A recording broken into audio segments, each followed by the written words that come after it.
Alright, hello.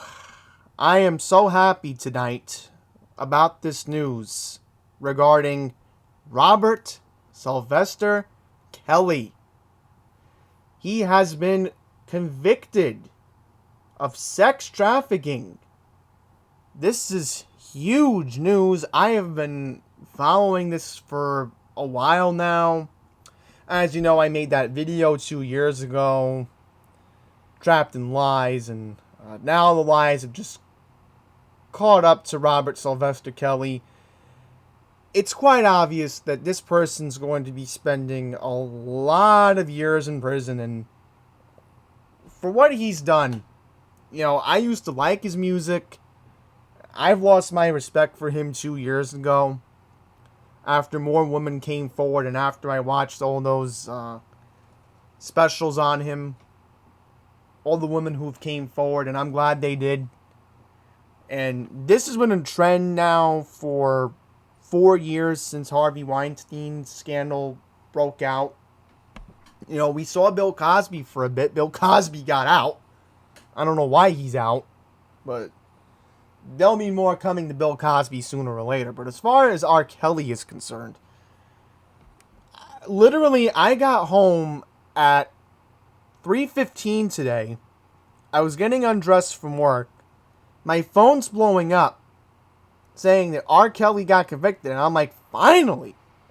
I already told my friends, the first thing I told my parents, and I was thinking maybe a couple of the major networks would preempt programming to cover this important news story, right?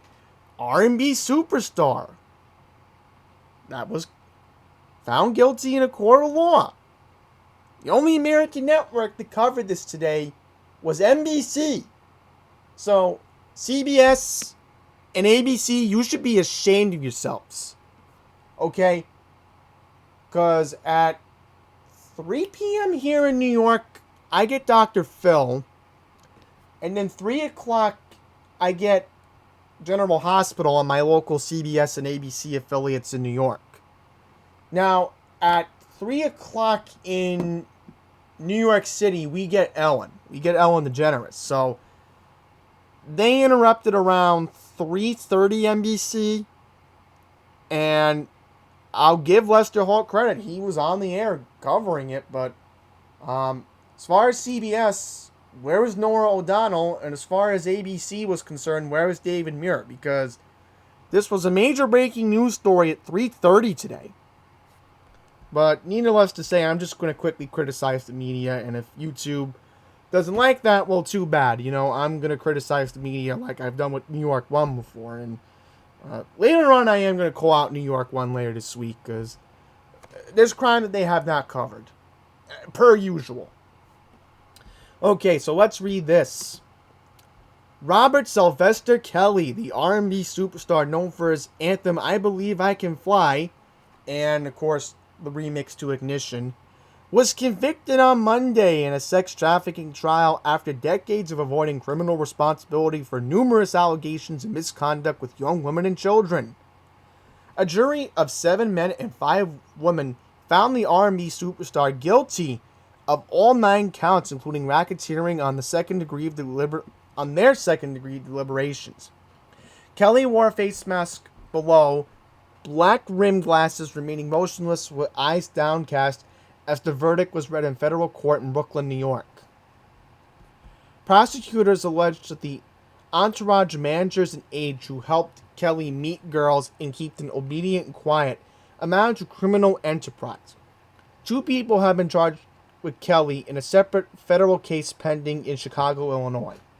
He faces the possibility of decades in prison for crimes including violating the Mann Act, an anti-sex trafficking law that prohibits taking anyone across state lines for any immoral purpose. Oh, so look at this. You gotta be kidding me.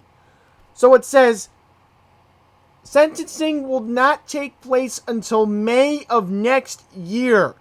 You've gotta be kidding me. So this guy's just gonna be free to go for the next couple of months. I don't know why they can't take care of this before the end of the year. What are they going to do? Use COVID as an excuse? The court should be fully open by now. Oh, and then look at this. One of his defense lawyers claims he was disappointed and hoped to appeal. How can you appeal this? You technically violated... Well, there's a charge that he did violate federal law. So, yeah. Okay, here we go. More on this. Several accusers testified in lurid detail during the trial, alleged that Kelly subjected them to perverse and sadistic whims while they were underage.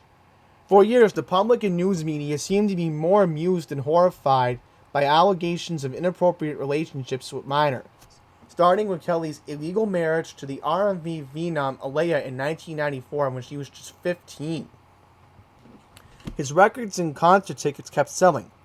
Other artists continued to record his songs even after he was arrested in 2002 and accused of making a recording of himself sexually abusing and urinating on a 14-year-old girl.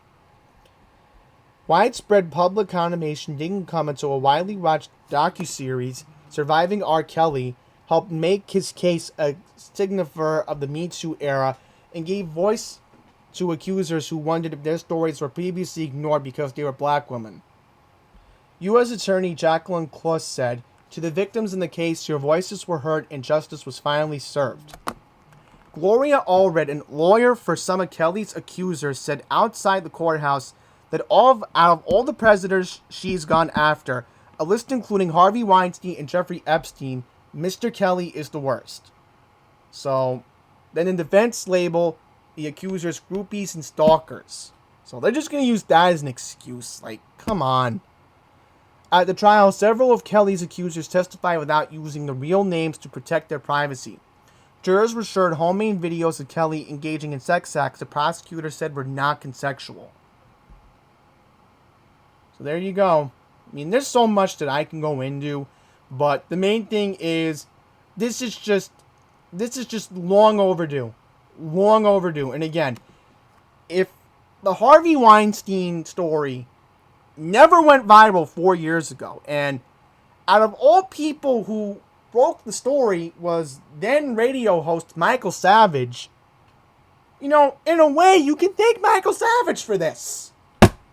So, if he's watching this video, I want to give him big props, because this has been a chain reaction. It's been long overdue. And I don't know, does Corey Feldman now come out with the names that he's been saying for years, that all the predators that have abused him over the years, I certainly would hope now this gives him encouragement to. Because I'm sure Corey Feldman's happy about this. I know I'm bringing his name up, but still. So, this pervert's going to go to jail, and the sad reality is, he is guilty, but the bad news, we have to wait until May 4th of next year to find out how long will R. Kelly be in prison for. I hope it's going to be for a very long time, because this man should be serving decades in prison. There's no question about that, and I'm very happy about this. The accusers should feel some sort of remorse today, and, you know, give props to Gloria Allred. I know she's a feminist lawyer, and I know she's had it out for conservatives for years, but in a way, she got this done too. So, that's just going to wrap this up.